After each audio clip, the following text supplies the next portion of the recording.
So ayan guys, dahil legit na tayong Philippine Loafer, nakaregister na tayo, pwede tayong magdikit ng sticker. So magkakaroon na ng sticker si Ipo. 3D. 3D yan. Wow.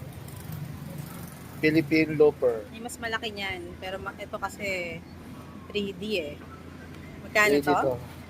200. 200 pesos.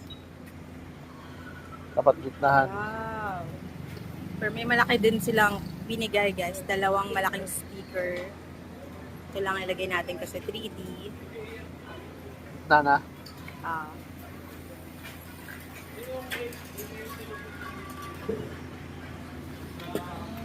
No. Yan na siya.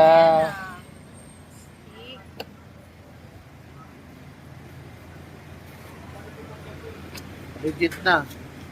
Philippine Loafer, oh. Yes.